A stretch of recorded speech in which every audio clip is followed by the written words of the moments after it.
Okay. Hey. All right. So we are going to talk about success in your business in regards to money. Now, we want to always, obviously, we look at our business and success. It's not all about making money, but this is a business and we want to make money. And so the important thing to consider is the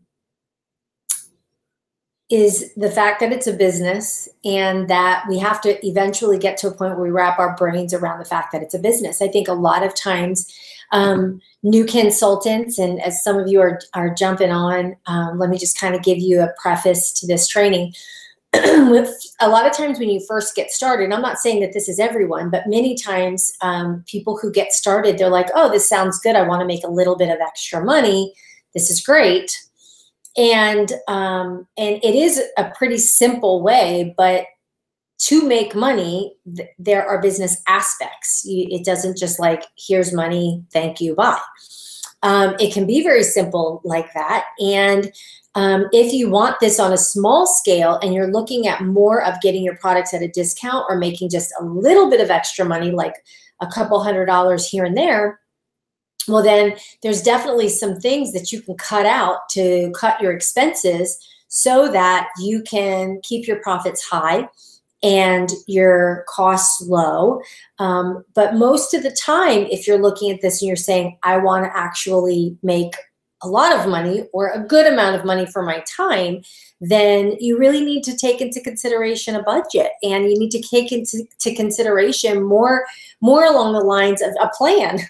And we hate the word budget, right? So let's just say we want a plan, and that's what I want to talk to you about. Okay, so starting the year off with a mindset of I'm going to make money.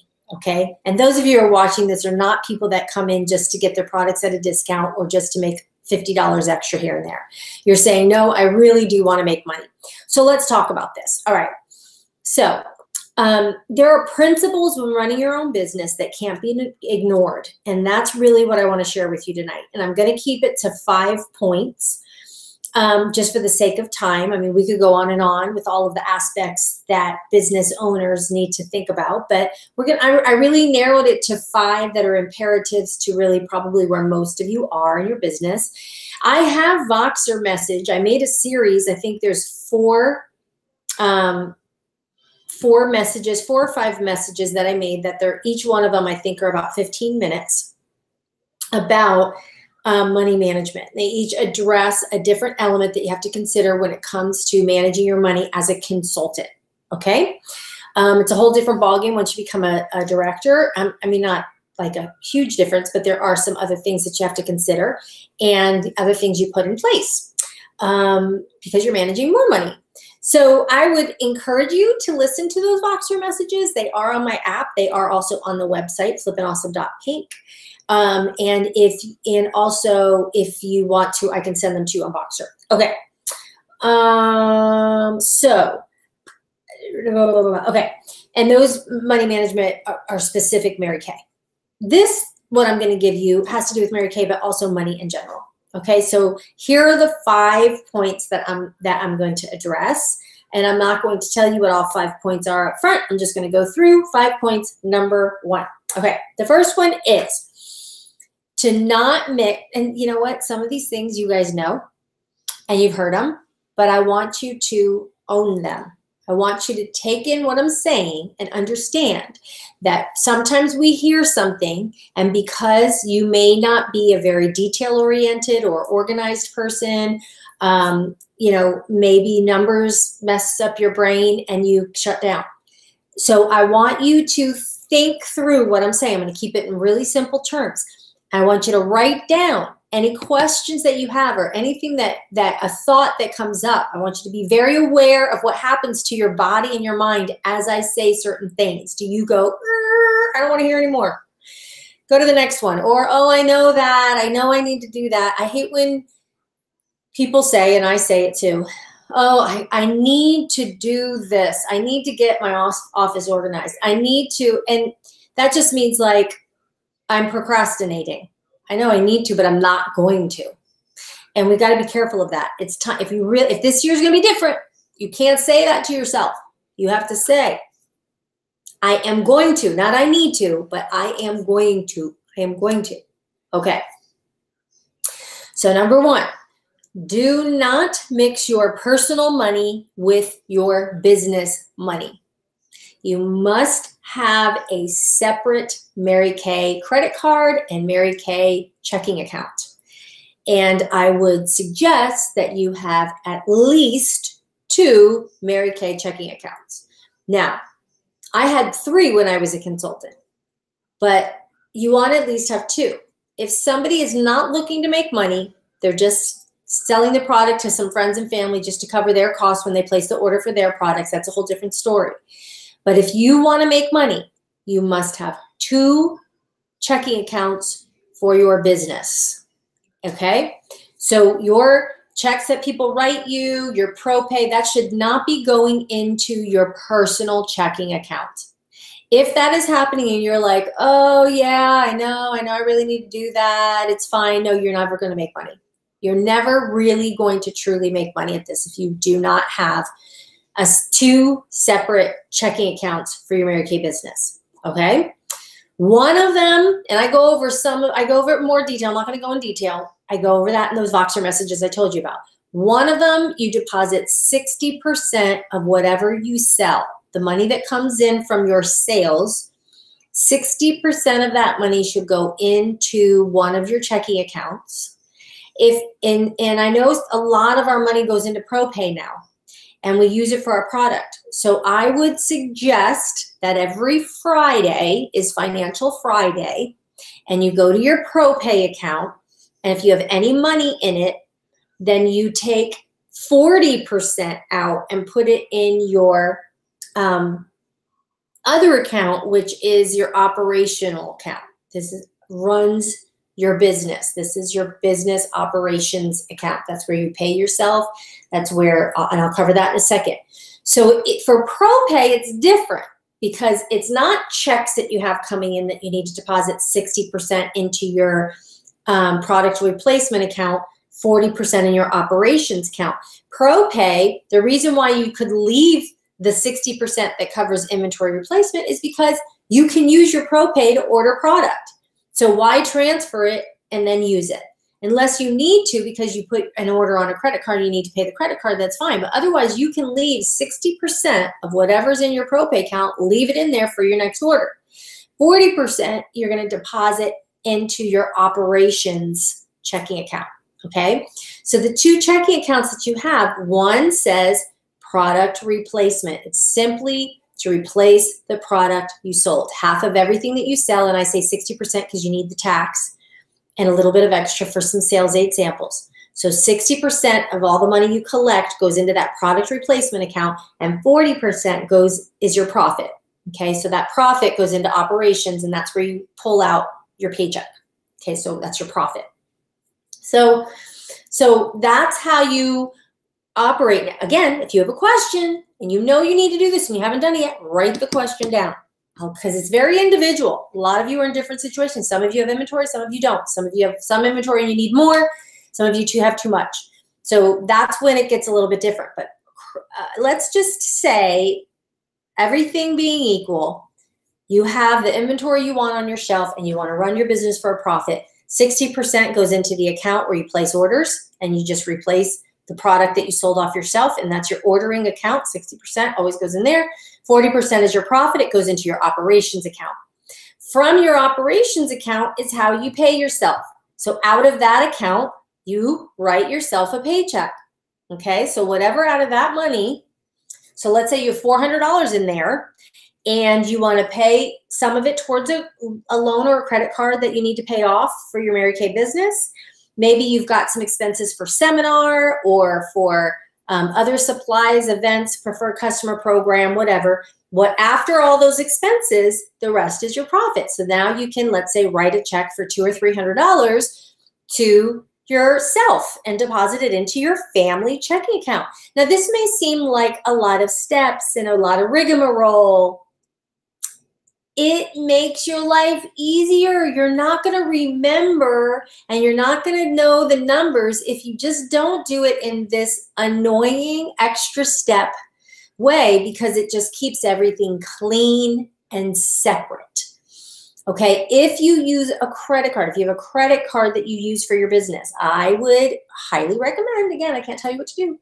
Your credit card needs to be just for your Mary Kay. You should not be using a family credit card for the things you're doing for your business. If you don't have credit, then wait, work to build your credit so that you can qualify for a credit card that is just for your Mary Kay.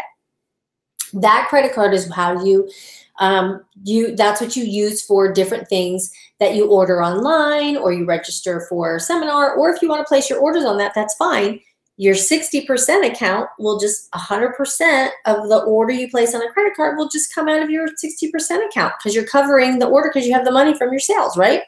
Okay, so I know that can be confusing, and I don't want to spend too much more time on that because, again, I have that on those recordings on Voxer, and I also can do this one-on-one.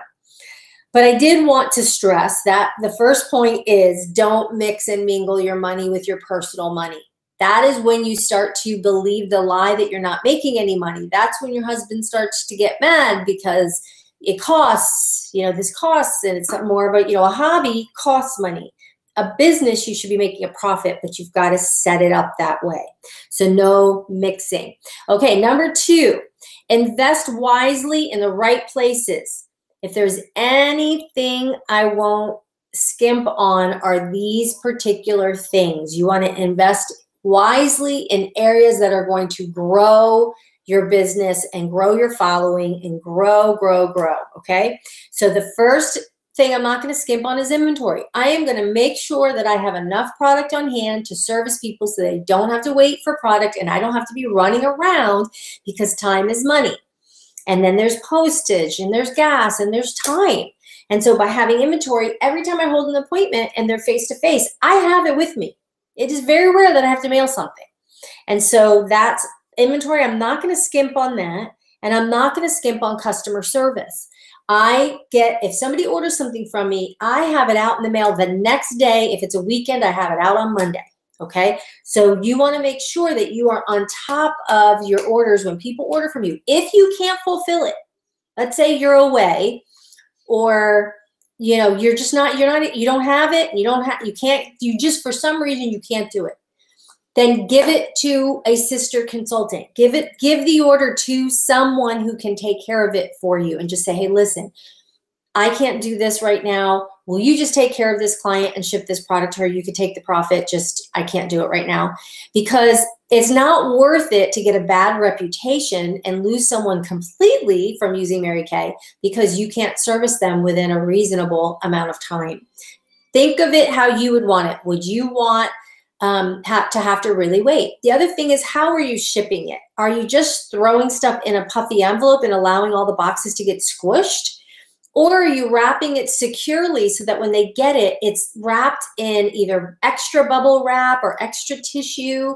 I send stuff oftentimes priority.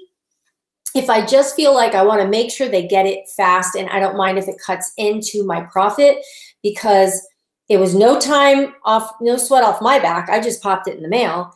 And I'm still making something off of it, but I'd rather them be happy with the service and getting it quickly. The other thing is, when you are shipping stuff, by the way, you can get for free priority envelopes from the post office and all of their packaging for free, but you also can get tracking labels for free, and you can track everything. And this is what I found, is that a tracked package gets delivered. When I don't have tracking on something, a lot of times it doesn't make it to the destination. Crazy how that is, right? Unless it's priority. When I mail it, either priority or tracking, it'll get there. So get those tracking labels. You can order them online, or you can pick up some at the post office, but ask them, say, can I get some tracking labels for me to put on my packages I mail from home? And they're just, the sticker goes on, and the bottom, it's 2 parts. The bottom little thin one, I have a mail log, and I put that tracking sticker and the person's name and date in, and it's just a notebook, and the whole notebook is just those stickers with the name and date so that I know that I can track it if something happens. And it's just a little notebook. I have a rubber band around it right by my postage, all my mail stuff. Easy breezy, right? But I want to do that because I want to give the best customer service. I want it fast. I want it out. And so that's something I'm not going to skimp on. I want to make sure that I am sending stuff quickly and in the best, it gets to them in the best shape. That's why CDS is awesome, awesome, awesome. The other thing I'm not going to skimp on, but really heavy on this customer service, by the way, is just always going above and beyond for your clients. I just always make sure if there is something that went wrong or there's a question about something, I'm going to give them the benefit of the doubt, and I'm going to give them, unless I know there's a problem with them and this is a recurring thing, but otherwise I am giving the benefit of the doubt and I send them, whatever. I always want to make sure that I give them the best service. And I also look to know the answers. I learn, I study. I want to know everything about our company and everything about products. That takes time. But over the course of all these years, because I've been such a student of our business and our products, I'm a wealth of knowledge, and you can be too. All right. The next one that I don't skimp on and that I really invest money in is my personal growth. Is that, the people who are the most successful in not only Mary Kay and our business, but in everything, they invest in themselves. They constantly are going, like I just got off of that Global Leadership Summit, and I love that event. And that's something that's available every year for business people and professionals and even people who run nonprofits, et cetera. It's just really amazing training on leadership. I read. I go to every conference that Mary Kay puts on and extras, because you can't, first of all, school is never out for the pro. And the other thing is that there's no way that you can glean everything you need from one conference and from one seminar. I've been to 28 seminars and I learn something every single time I go. And it's just like going to church every Sunday. I learn something different every Sunday. I need to invest in my walk with God. I need to invest in my personal growth emotionally, physically, financially, spiritually, and as a leader. And so looking for books and classes and all of that, CDs, it's just, I won't skimp on that. I will spend the money and go. And that's where, I've spent money on coaching. I've spent money on so much that I'm grateful that I do that, because it's made me a better person. All right. So that was part of number 2, is invest wisely. And so those are some things that I definitely invest on heavily.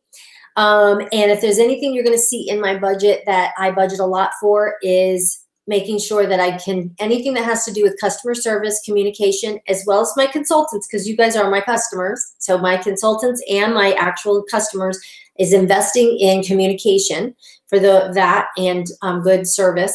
And then my personal growth, for sure.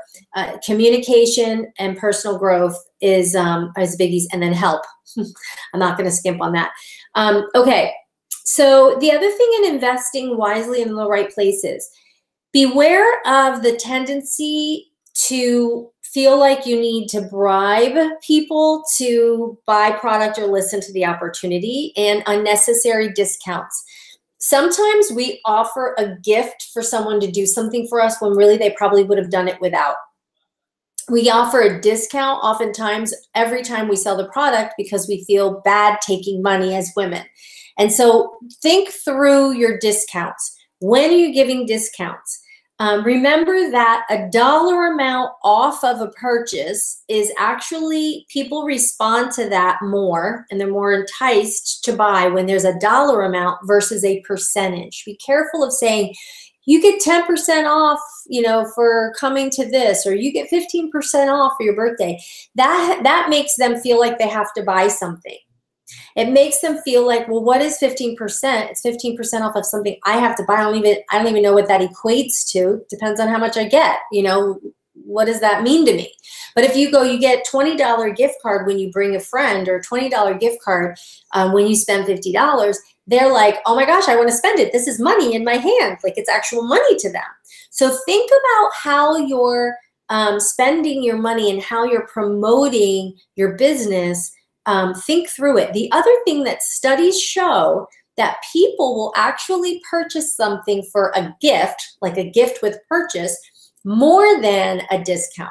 Isn't that funny?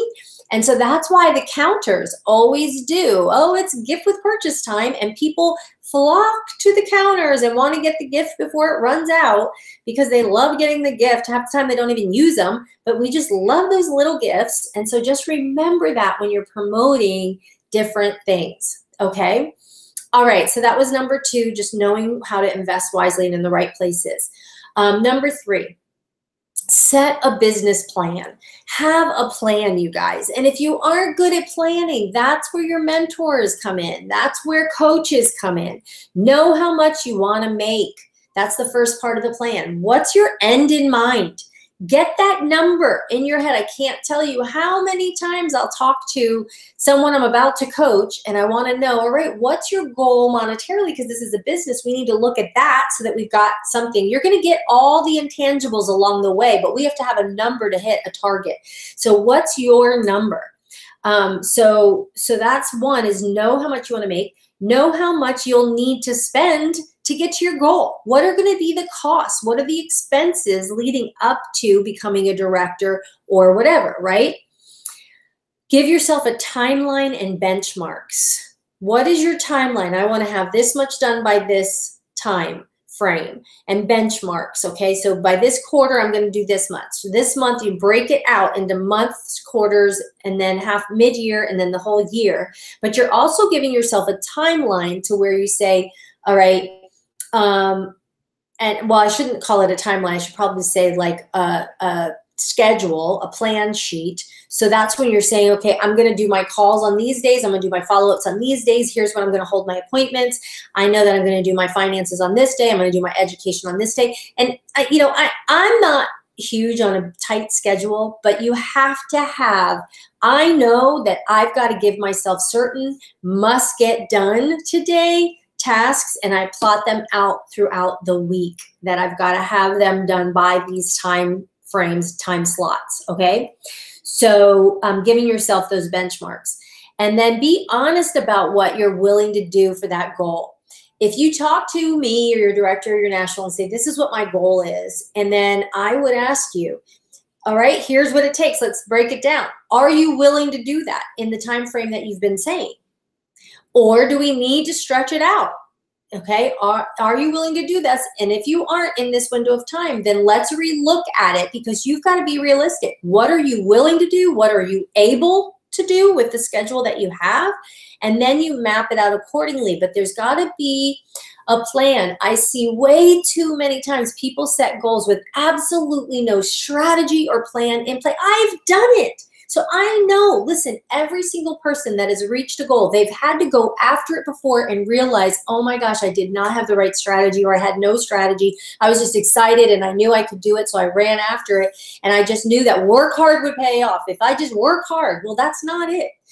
Without a plan and a strategy, I don't care how hard you work, you're not going to get there, because we got to know what's in front of us and lay it out. Okay. So that was number 3, set a business plan. Number 4, look at the long term versus the short term. There's a place for both. Both are important looking out. Short term, what do you need to do? What do you want to get? Okay, what do you need to do? What do you want to get short term? What do you need to do? What do you want to get long term? I need to plug this in. Hold on a second. This laptop battery gets shorter and shorter, doesn't it? Love technology. Okay, so that's what you want to look at then, is short-term, long-term. Okay, so let's look at that. So long-term is when you do today things that are going to pay you dividends down the road. May not pay you right now, and it may seem like there's a disconnect when you're doing it, but you know that these are the things you must do right now in order for you to get what you want long-term. Let's see, for example, putting certain systems in place that may cost you right now that you're thinking I can't afford, like getting help, getting extra supplies, getting inventory. You know that right now it's going to cost you. But in the long term and in the long run, it's actually going to pay you more, because once you pay it off, you have an inventory and your profit is free and clear, and it saves you a whole lot of time and money in the long term.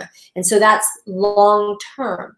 The other thing too that's a long-term thought or investment is recruiting. Sometimes you can go, well, I don't want to recruit this person because she is a resource for all these people. She knows so many people. And if I recruit her, then I'm not going to get in. Well, let me tell you something. You most likely won't get in anyway, because she has those connections, and those people most likely, some would respond to you. Some may come to a party she holds for you, but you're not going to have all of her resources. She has all her resources.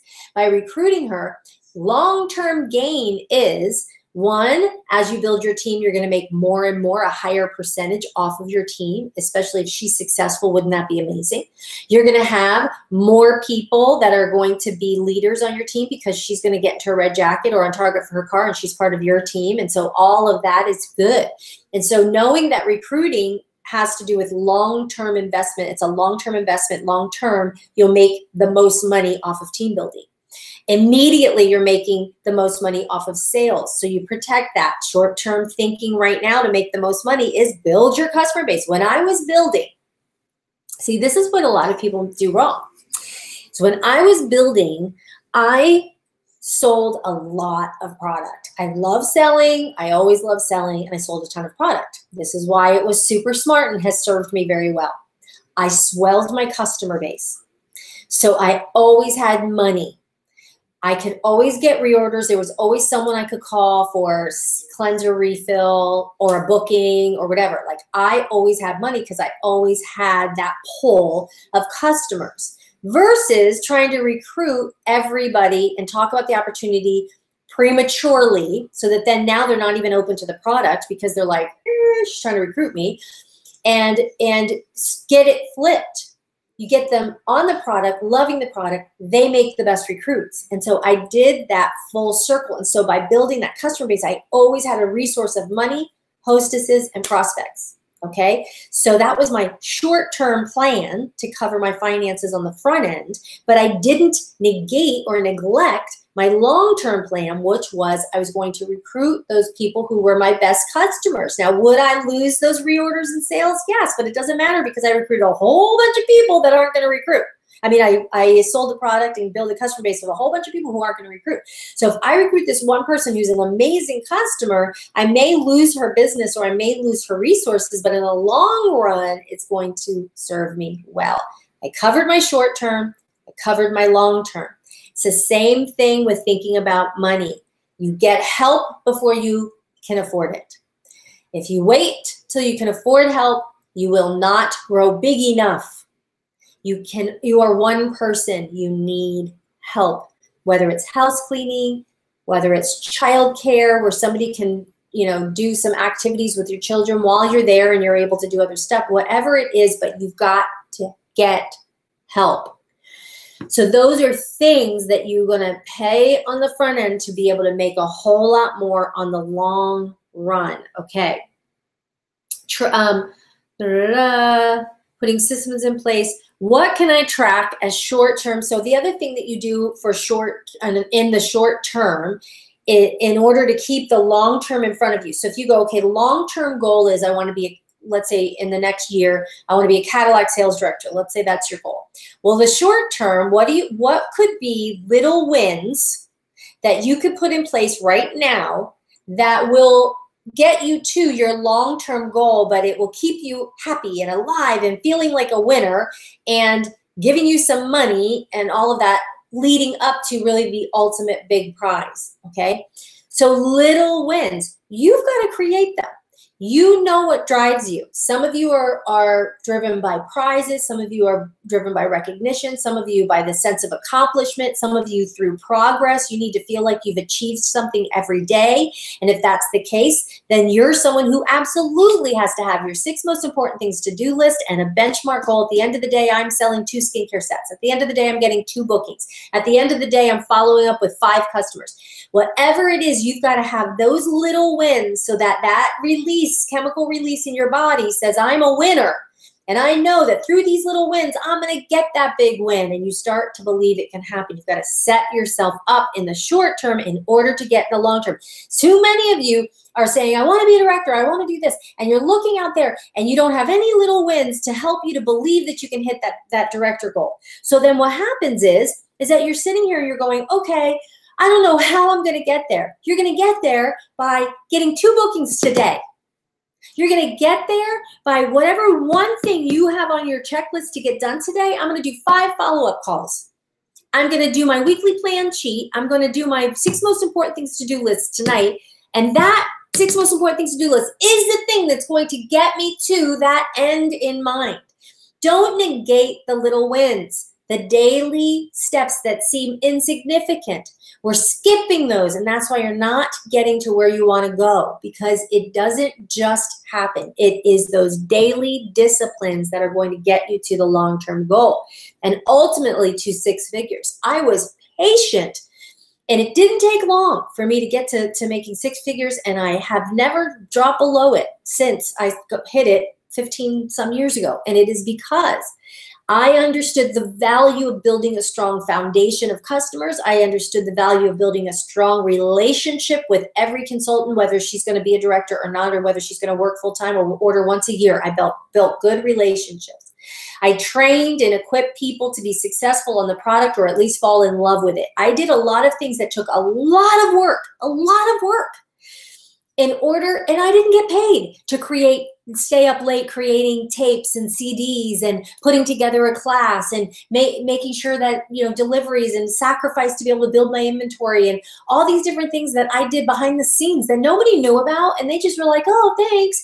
But all of that paid off. I paid for a meeting room, and I paid for certain samples and certain events that I didn't have money for at the time. But I knew that if I put that out and I had these little benchmark achievements and these little systems in place and these ways that I could build a tribe, that would all pay off in the end. You can't skip steps.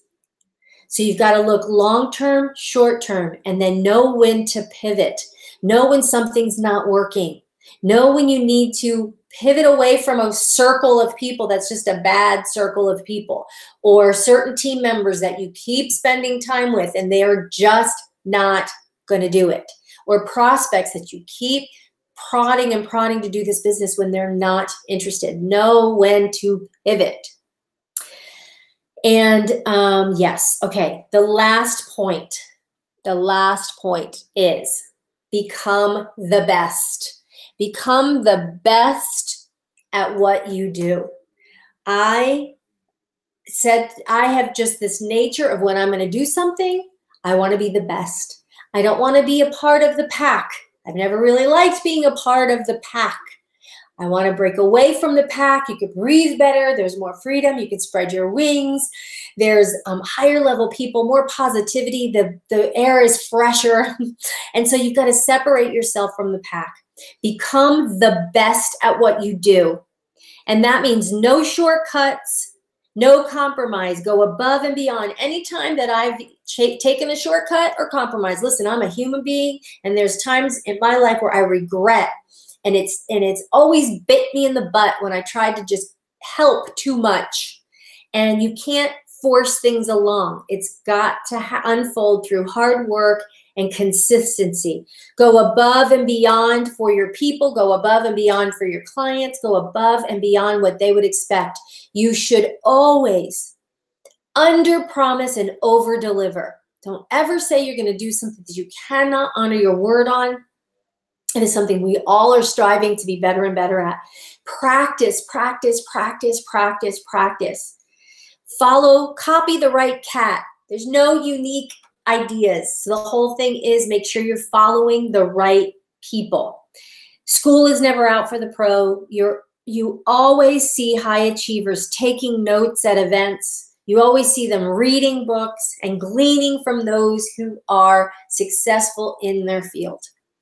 School is never out for the pro. That going to this global leadership event, the teachers, the speakers who are world renowned were taking notes. They sat through the other speakers and listened and took notes. I love it. Those are the people that I want to do life with. Those are the people I want to be around because they're grateful and they're humble. And that's how you're going to make a lot of money this year. It is really all about starting right here and then putting those systems and tracking in place for you to get to the end, but building a strong foundation in the process. I hope that was helpful and encouraging to you, and you guys have a great night. Bye.